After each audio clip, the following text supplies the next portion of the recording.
السلام عليكم ورحمة الله وبركاته. الحمد لله الحمد لله رب العالمين، والعاقبة للمتقين، والصلاة والسلام على سيد المرسلين،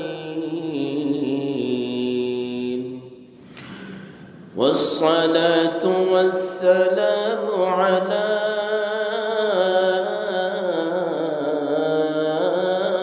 أشرف الأنبياء والمرسلين،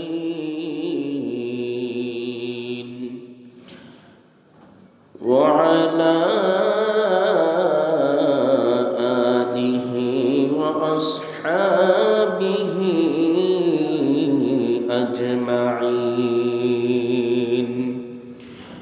فقد قال الله تبارك وتعالى: أعوذ بالله من الشيطان الرجيم.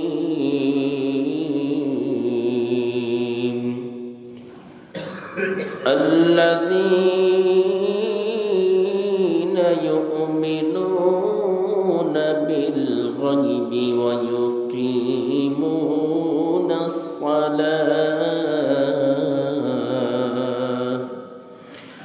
وقال تعالى: يا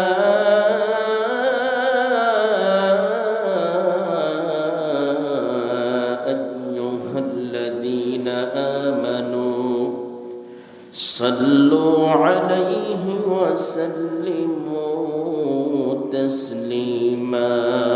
صلى الله محمد صلى الله على محمد صلى الله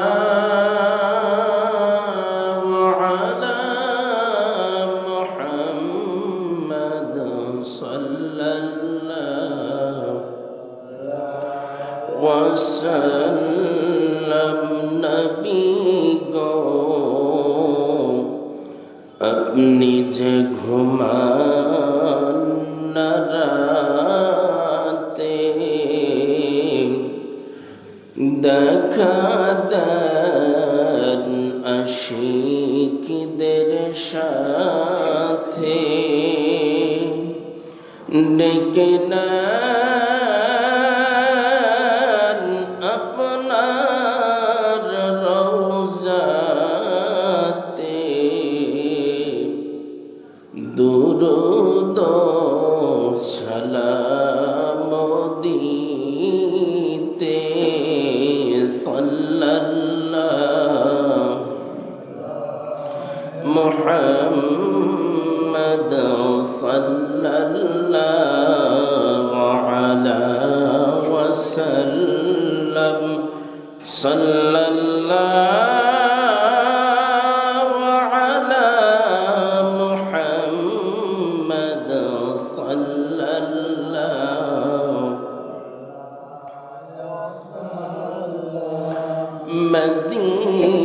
মদিনার পানে চাহিয়া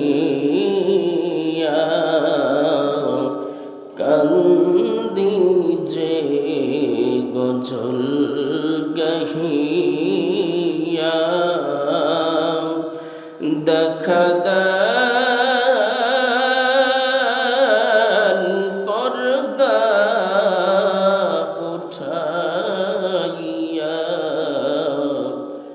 দেখিব নয়ন ভরিয়া। সাল্লাল্লাহু মুহাম্মদ সাল্লাল্লাহু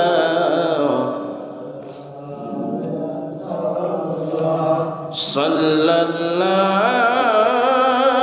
على محمد صلى الله بلغ العلا بكماله كشف الدجى بجماله حسنت جميع خصاله صلوا عليه وآله لا إله إلا الله لا إله لا إله إلا الله لا إله إلا الله لا إله إلا الله لا إله إلا الله لا إله إلا الله لا إله إلا الله لا إله إلا الله لا إله إلا الله لا إله لا إله إلا الله محمد رسول الله আলহামদুলিল্লাহ শুকরিয়া আদায় করি মহান আল্লাহ তাবারক ওয়া তাআলার দরবারে যে মহান মালিক আমাদিগকে গত জুমাবার দিন থেকে শুরু করে অধ্যকার জুমা পর্যন্ত হায়াতে তয়্যিবা দান করে সুস্বাস্থ্য দান করে আল্লাহ সুবহানাহু ওয়া তাআলা তার রহমীয় বাণী তার অতএক মেহেরবানি সব কিছু দিয়ে আমাদিগকে আজকে জুমার নামাজে আবার উপস্থিত হওয়ার তৌফিক দিয়েছেন।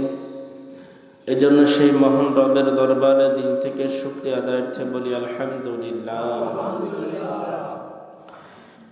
আরো শুকরিয়া আদায় করে যে আল্লাহ আমাদিগকে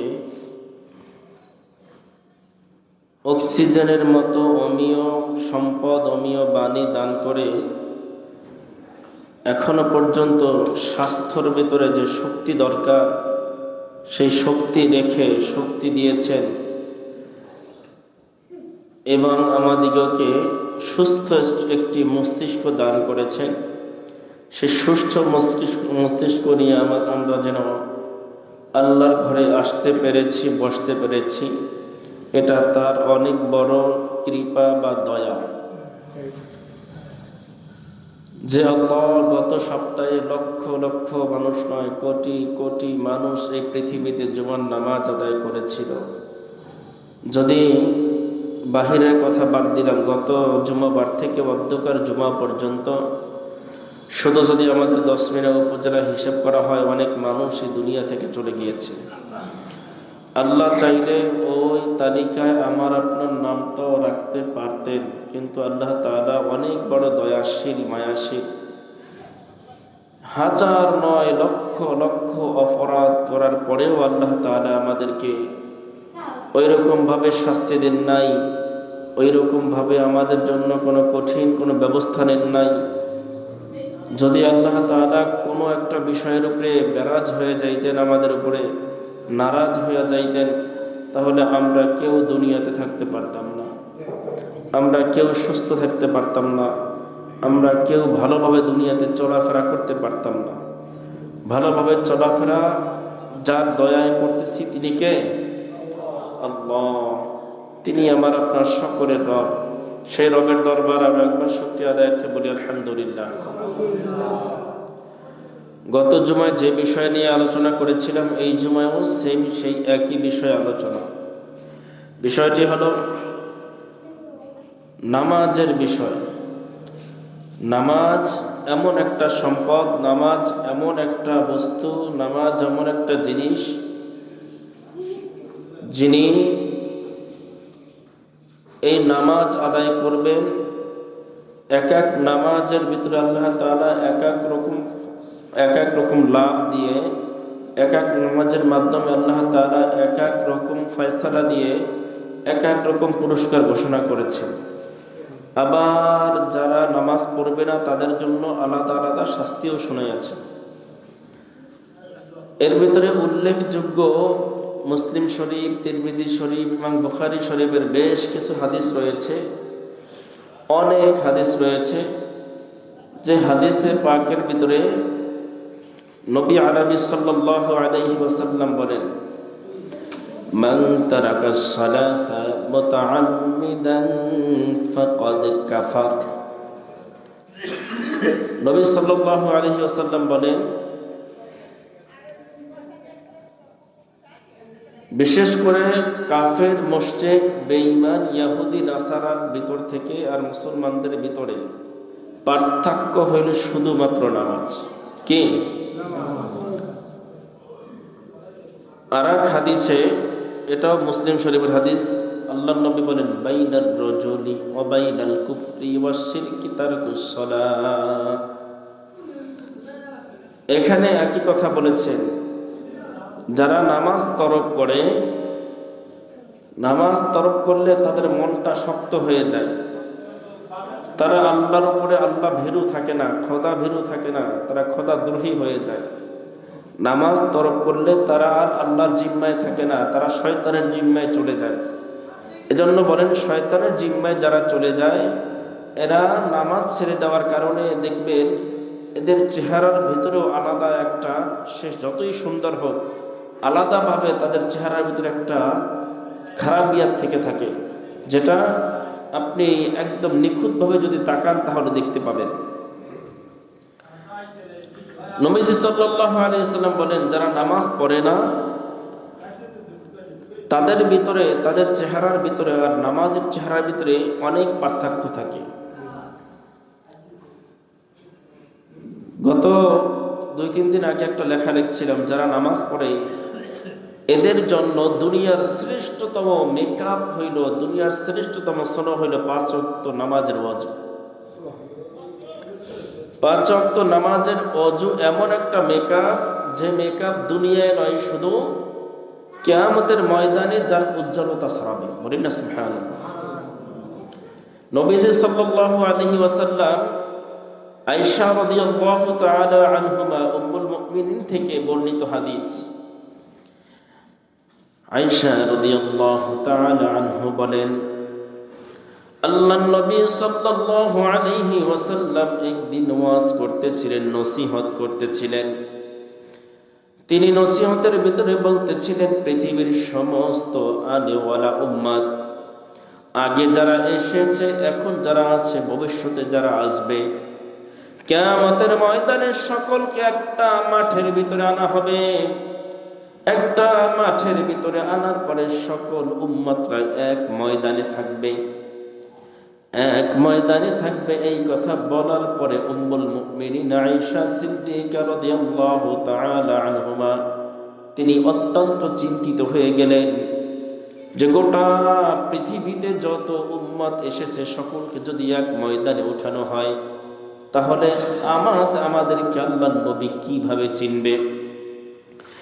এইটা খেয়াল করে আয়েশা সিদ্দিকা রাদিয়াল্লাহু তাআলা আনহুমা আল্লাহর নবীকে প্রশ্ন করলেন, ইয়া রাসূলুল্লাহ, ইয়া হাবিবাল্লাহ, কিয়ামতের ময়দানে যদি বাবা আদম থেকে শুরু করে আখিরি জামানার পয়গম্বর এবং আখিরি লোক পর্যন্ত সকলে এক ময়দানে উঠে, তাহলে আমার প্রশ্ন হলো, আপনি কিভাবে আপনার উম্মতদেরকে চিনবেন? আয়েশা সিদ্দিকা রাদিয়াল্লাহু তাআলা আনহুমার কথা শুনে নবীজি সাল্লাল্লাহু আলাইহি ওয়াসাল্লাম মিসকে হেসে দিয়েছেন। মিসকে হেসে হেসে বললেন, আয়েশা,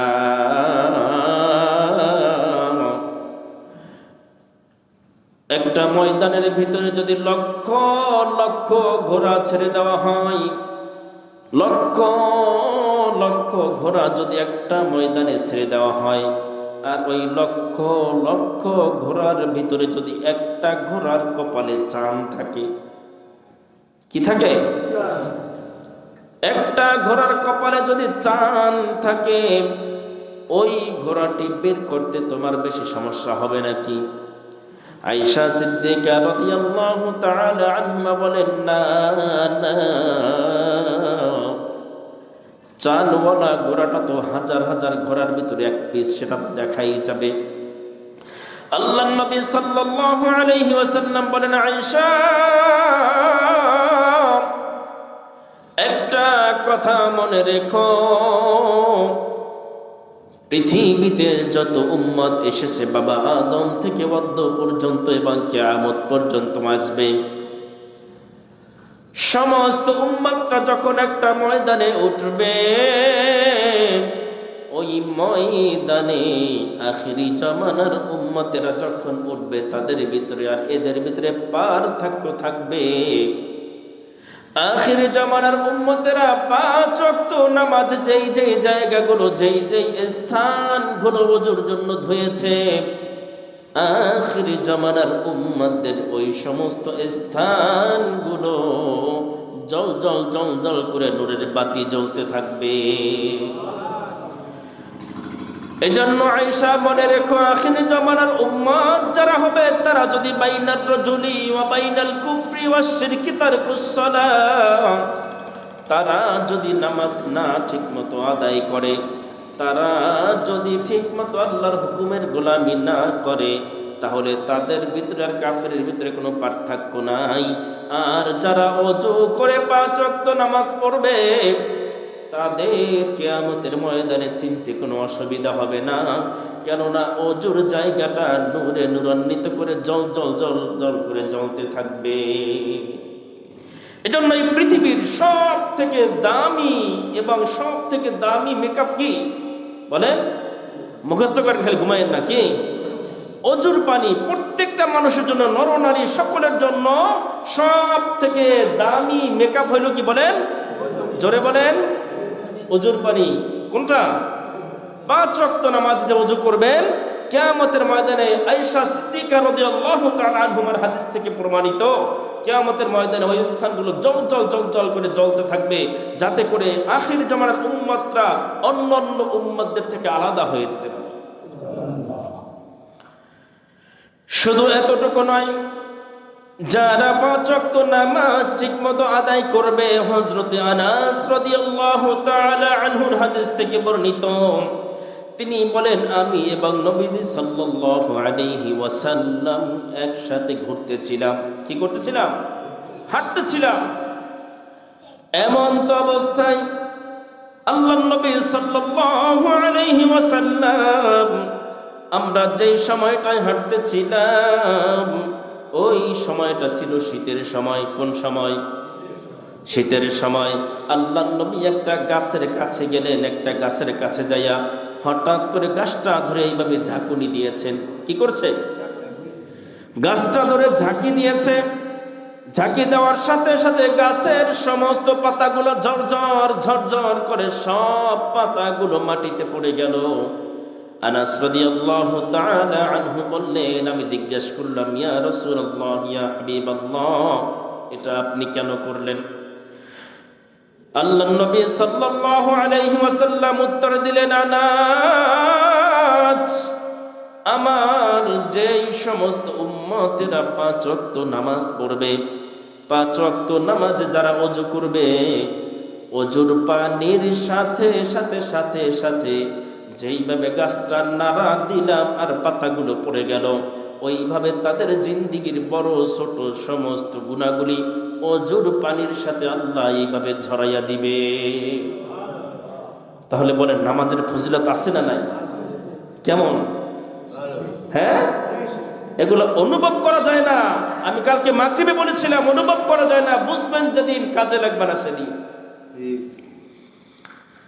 যেই দিন এগুলো বুঝে আসবে, ওই দিন আর কোনো উপায় থাকবে না। সূরাতুল মুনাফিকুন আল্লাহ বলেন, বান্দা আল্লাহর কাছে আরজ করবে, আল্লাহ একটা বার আমাকে সুযোগ দাও, দুনিয়াতে আমি একটা বার যাই, তোমার কোনো হুকুম ছাড়বো না, নবীর কোনো তরিকা আমি ছাড়বো না, একটা বার আমাকে সুযোগ দাও। কিন্তু সেদিন আর কি থাকবে না? উপায় থাকবে না। এজন্য আমাদের সকলের করণীয়, আজকে শীত এসেছে বলে আজকে আমরা নামাজ পড়তে আসি না, শীতের ভিতরে কাঁপতে কাঁপতে নামাজ পড়তে আসতে পারি না।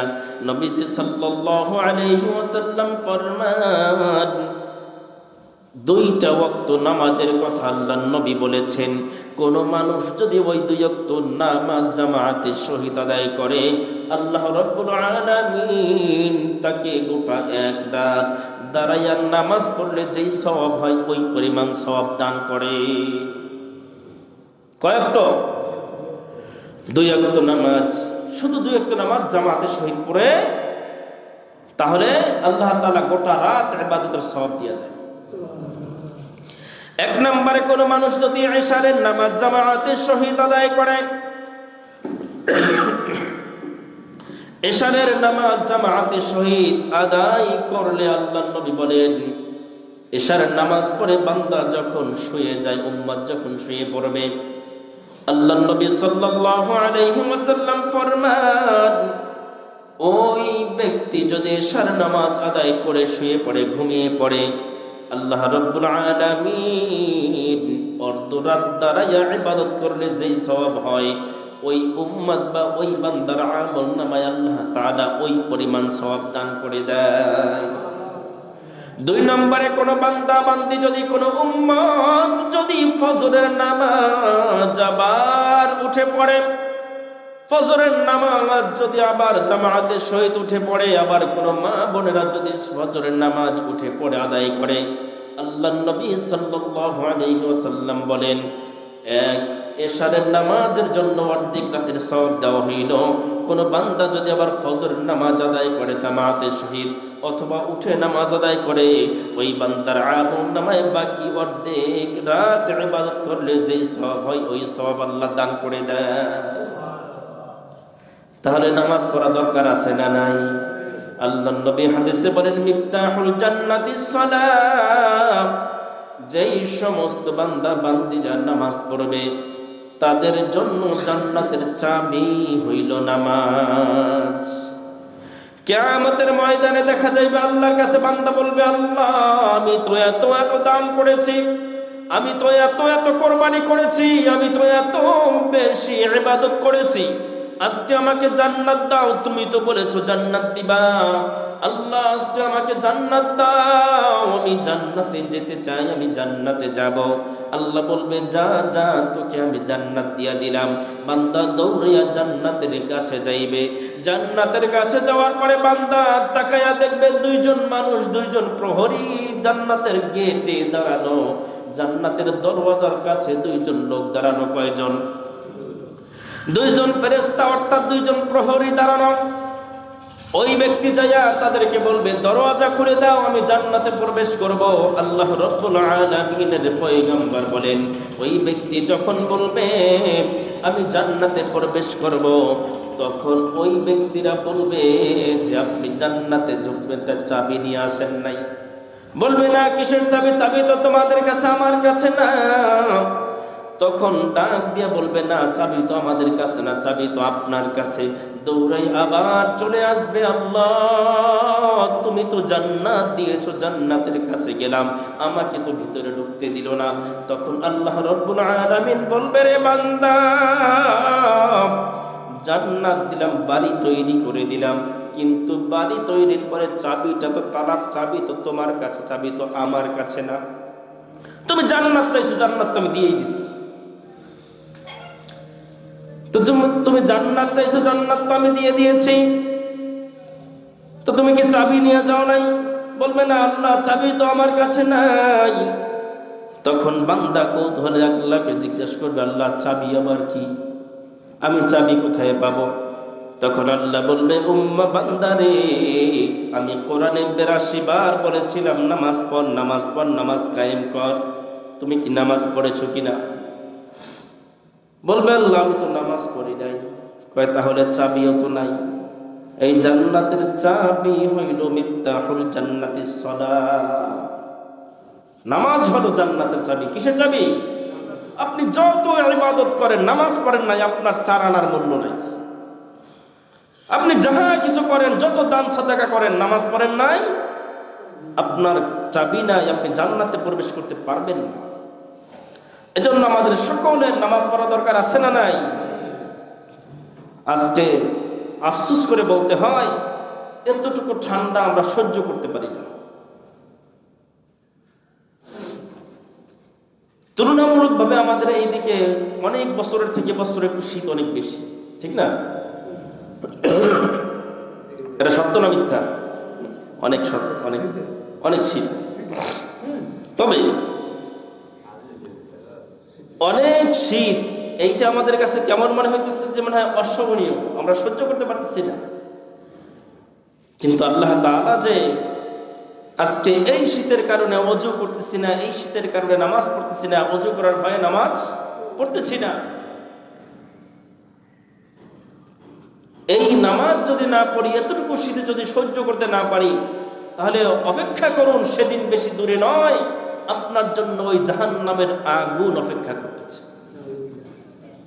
আজকে এতটুকু যদি আপনার সহায় না হয়, এতটুকু ঠান্ডা যদি সহ্য করতে না পারেন, কিয়ামতের ময়দানে হাদিসে বর্ণিত আছে যে বান্দা বান্দি যখন জাহান্নামী হয়ে যাবে, বান্দা যখন জাহান্নামে দেওয়া হবে, আগুনে পড়তে থাকবে, সহ্য করতে না পেরে বলবে পানি পানি ঠান্ডা, তখন আল্লাহ তাআলার হুকুমে ফেরেশতারা আবার কি করবে? ঠান্ডা স্থানে নিয়ে যাইবে। যখন ঠান্ডার ভিতরে ফালাইবে, 1 সেকেন্ড চাইতে না চাইতে আবার চিল্লেবে, গরম গরম, এত ঠান্ডা সহ্য করতে পারতেছি না, আমাকে গরমে নিয়ে যাও, আমাকে গরমে নিয়ে যাও। এইভাবে গরমে নেবে, ঠান্ডায় নেবে। আজকে যারা ঠান্ডার জন্য নামাজ পড়তেছেন না, কিংবা অন্য কোনো উপায়ে বেঁচে যাইতে চাইতেছেন, তারা অপেক্ষা করেন, আপনার সেই দিন বেশি দূরে না, ওই কবরের মাঝে আপনাকে রেখে দেওয়া হবে।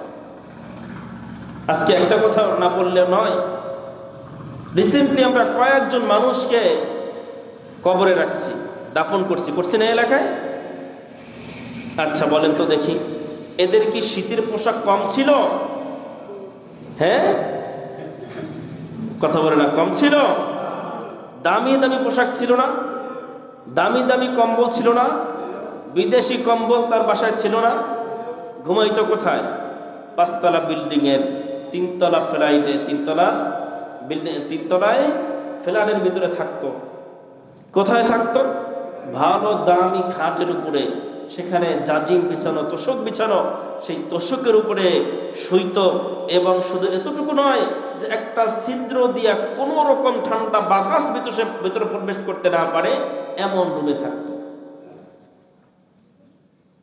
এরপরে তার উপরে আবার কম্বল, ল্যাপ, কত কিছু, কি ঠিক কিনা, সেগুলো দিয়ে থাকতো। আজকে কি সেই কম্বল নিয়ে যাইতে পারছে? এই খাট কি কবরে গেছে? হ্যাঁ, আজকে অনেক মানুষ আছে আমাদের সমাজে, কোটি কোটি টাকার সম্পত্তি, গ্রামে বোঝাবো যায় না যে এর কাছে এত পরিমাণ টাকা আছে। অথচ আফসোসের বিষয়, যে টাকা কামাইয়ের জন্য দোকানদারি করে, চড়ে যাইয়া পড়ে থাকে, নদীর ভিতরে মাছ ধরতেছে, ওই দোকানদারির জায়গায় থাকবে, তার সাথে যাবে। আজকে একটা মন চাইছে একটা ভালো ফল খাইবে, তাও খায় না, খালি টাকা জমায় আর সুদে লাগায়, খালি টাকা জমায় আর সুদে লাগায়। ভালো জিনিস খাইতে মন চায়, খায় না।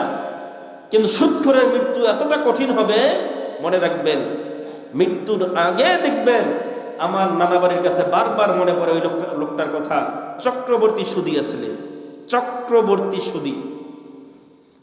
মৃত্যুর আগে 4 থেকে 5 বছর এমন ভাবে প্যারালাইসিস হয়েছে, ঘাট প্রস্রাব সব বিছানায়, সব কোথায়? বিছানায়। সুদের টাকা থাকে না, দুনিয়াতেও শাস্তি ভোগ করতে হয়, পরকালেও জাহান্নামে যাওয়া লাগবে। এর জন্য টাকা পয়সা হইলে, প্রথম আমাদের দেশের কাজ হইল, টাকা পয়সা হইলে কিছু জমিন রাখবে, একটা বিল্ডিং করবে, টাকা পয়সা হইলে সুদে লাগাইবে, ইত্যাদি ইত্যাদি, কি ঠিক কিনা? এগুলাই তো করি আমাদের সমাজের মানুষ। কিন্তু টাকা পয়সা হইলে প্রথম এবং প্রধান কাজ হইল, যদি আপনার টাকা পয়সা হয়ে যায়, হজের পরিমাণ যদি টাকা হয়ে যায়, তাৎক্ষণিক হজ করে আসা। কি করা? হজ করে আসা। এরপর যদি ইয়ং থাকে, তার উচিত অন্ততপক্ষে আর কিছু না হোক, প্রাথমিক পর্যায়ে একবার যাই ওমরা করে আসা। কিন্তু আমরা সেই মক্কা মদিনায় যাইতে চাই না। আমরা সকলে কিভাবে সম্পদ বাড়ানো যায় সেই চিন্তা ফিকির করি। আফসোস আর পরিতাপের বিষয় হলো এই সম্পদ দুনিয়ায় থেকে যাবে, কিছুই আপনার সাথে যাবে না। শারমিন চলে গেছে, ওর ল্যাপ কম্বল খাটের কোনো অভাব ছিল? হায় হায়, ফ্ল্যাট ভরা মালামাল ছিল, ফ্ল্যাট ভরা ছিল। কিন্তু আজকে সব ছেড়ে এই শীতের ভিতরে 5-6টা কাপড় পরেও আমরা উপরে থাকতে পারি না। সে ঘুমাইছে কোথায়? মাটির ঘরে। কোথায়? মাটির ঘরে। তাই কাছ থেকে দেখে আমি কাছেরটাই বলতেছি, রায়হান আমাদের, আরে আর দাদিরে সব কিছু প্যাকিং করে রাখছে না, দাদির প্যাকেট করে কারিমুলের কাছে দিতে বলছে। কারিমুল সব কিছু প্যাকেট করে রাখছে, নিয়ে ঢাকা রওনা করবে।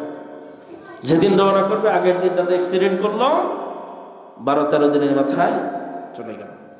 কই এই প্যাকিং দিয়ে ওর দাদি কান্নাকাটি করতেছে। সব কিছু প্যাকেট করে রাখলাম, প্যাকেট তো ঠিকই আছে, কিন্তু যিনি পড়বে। আজকে সকালের কথা, আমাদের 10 মিনিটে কয়জন মারা গেছে অ্যাক্সিডেন্টে বলতে পারেন? অলরেডি 2 জনের মৃত্যুর খবর আমি পাইছি, আর 2 জন মনুষ্য অবস্থায় আছে, মোটরসাইকেল, টমটম, অটো। তাহলে বলেন তো দেখি, এরা যে ঘর থেকে বের হয়েছে, যদি ফজরের নামাজ পড়ে যদি বের হয়, তাহলে আল্লাহর নবী বলেছেন কোন বান্দা যদি ফজরের নামাজ পড়ে আর মাগরিবের নামাজ পড়ে, ওই বান্দা বান্দি আমার জিম্মায় চলে যায়। আর আল্লাহর জিম্মায় থাকা অবস্থায় যদি কেউ চলে যায়, সে তো জান্নাতি হয়ে যায়। তো তারা কি ভেবেছিল যে তারা অ্যাক্সিডেন্ট করবে, তারা মারা যাইবে? ভাবে না। এই যে আপনারা আসছেন এখানে, উনি গাড়ি চালায়, আমি মাঝে মাঝে গাড়ি চালাই, আরো যারা আছে এরাও তো বাড়িতে যাইবেন, আবার গাড়ি চালাইনি যে অ্যাক্সিডেন্ট করবে, বিষয়টা এমনও তো না। এমনও তো হতে পারে রোডের গাড়ি যে আপনার গায়ের উপরে উঠছে, হতে পারে না? তো মৃত্যু নিশ্চিত, সময়টা বড়ই অনিশ্চিত। মৃত্যু নিশ্চিত, সময়টা বড়ই অনিশ্চিত। কাজে আসুন, সময়টা যেহেতু অনিশ্চিত, কে আগে যাবে কে পরে যাবে কিছুই জানি না, আমরা সকলে আল্লাহর হুকুমের গোলামিটা করি, আর জান্নাতের চাবি নামক সালাতটুকু দৈনন্দিন আদায় করি। আল্লাহ তাআলার হুকুম যেগুলো আছে সেগুলো মেনে চলি। আল্লাহ সুবহানাহু ওয়া তাআলা আমাদের সকলকে কবুল করুন, বলেন আমিন। নাসরুম মিনাল্লাহি ওয়া ফাতহুন করিব ওয়া বাশশিরিল মুমিনিন। আসসালামু আলাইকুম ওয়া রাহমাতুল্লাহ।